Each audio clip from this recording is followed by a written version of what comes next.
Now, when it comes to CRO, conversion rate optimization, it's all about the customer journey and reducing the friction, right? And the friction is essentially what is slowing people down or what is stopping people. It may be the bottlenecks in your website or in your sales process that's really stopping people from purchasing, right?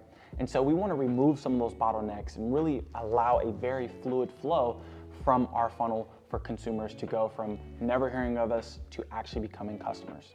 So there's a couple things to keep in mind. I think most brands, a lot of times, they think that once they have a website, they're done. They don't have to touch that site ever again, and that is not the case.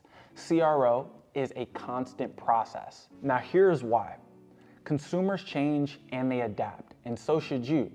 From things like inflation, a war, political change, and even sporting events. Consumers are going to constantly evolve, and the business and how we speak to them has to evolve as well.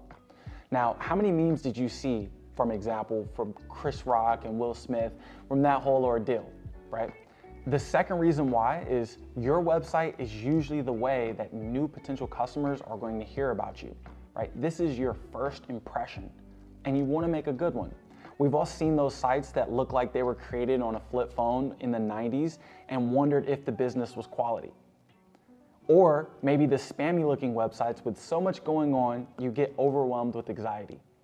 Now, the third reason why CRO is essential and why you want to continuously optimize is that one small tweak could take you from 1% conversion rate to then 3% conversion rate.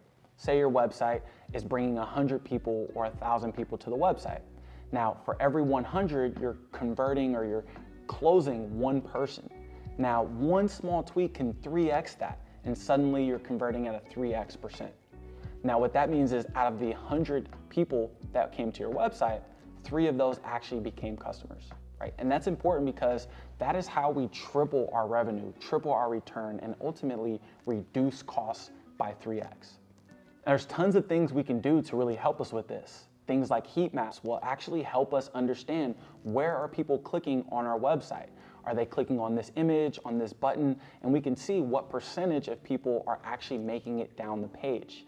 Now, typically, rule of thumb is 100% of your people are going to see the top of your website. They're going to see the first thing. When they go www.yourwebsite.com, whatever is the first thing that they see right there, you're going to see 97% of people actually see that, right? It's gonna be about 3% depending on your load speed time. But at the end of the day, you wanna make sure that the most powerful thing you can say is right there on the website. You don't wanna add all of your exciting things further down the website because you're gonna lose a percentage as you go down. After the first scroll down on your website, you've already lost about 5–10%. You scroll again, there's another 10%. By the time you've scrolled down three slides, you're now only 60–70% of your users are actually seeing your website.